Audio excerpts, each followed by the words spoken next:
Lei nº 8.009, de 29 de março de 1990. Dispõe sobre a empenhorabilidade do bem de família.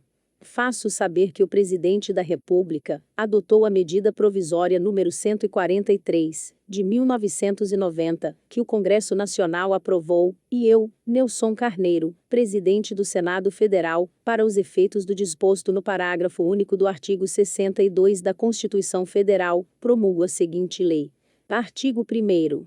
O imóvel residencial próprio do casal, ou da entidade familiar, é impenhorável e não responderá por qualquer tipo de dívida civil, comercial, fiscal, previdenciária ou de outra natureza, contraída pelos cônjuges, ou pelos pais ou filhos que sejam seus proprietários, e nele residam, salvo nas hipóteses previstas nesta lei.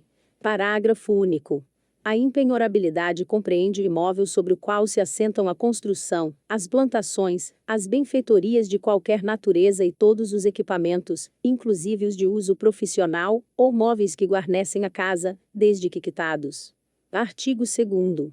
Excluem-se da impenhorabilidade os veículos de transporte, obras de arte e adornos suntuosos. Parágrafo único. No caso de imóvel locado, a impenhorabilidade aplica-se aos bens móveis quitados que guarneçam a residência, e que sejam de propriedade do locatário, observado o disposto neste artigo. Artigo 3º. A impenhorabilidade é oponível em qualquer processo de execução civil, fiscal, previdenciária, trabalhista ou de outra natureza, salvo se movido. Inciso 2, pelo titular do crédito decorrente do financiamento destinado à construção ou aquisição do imóvel, no limite dos créditos e acréscimos constituídos em função do respectivo contrato. Inciso 3, pelo credor da pensão alimentícia, resguardados os direitos, sobre o bem, do seu coproprietário que, com o devedor, integre união estável ou conjugal, observadas as hipóteses em que ambos responderão pela dívida. Inciso 4, para a cobrança de impostos, predial ou territorial, taxas e contribuições devidas em função do imóvel familiar.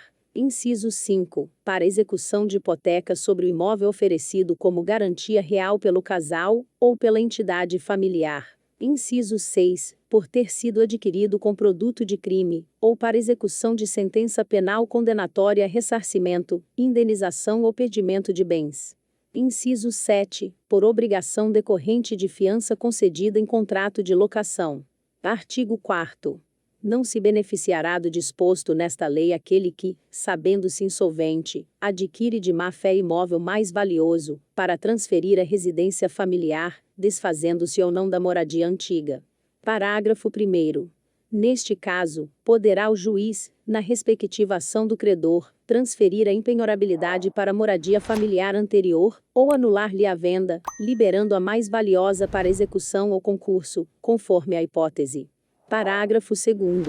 Quando a residência familiar constituir-se em imóvel rural, a impenhorabilidade restringir-se à sede de moradia, com os respectivos bens móveis, e, nos casos do artigo 5º, inciso 26, da Constituição, a área limitada como pequena propriedade rural. Artigo 5º. Para os efeitos de impenhorabilidade, de que trata esta lei, considera-se residência um único imóvel utilizado pelo casal, ou pela entidade familiar para moradia permanente. Parágrafo único.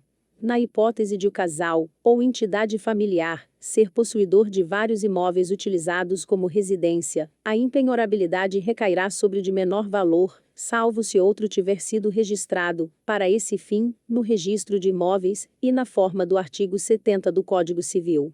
Artigo 6º.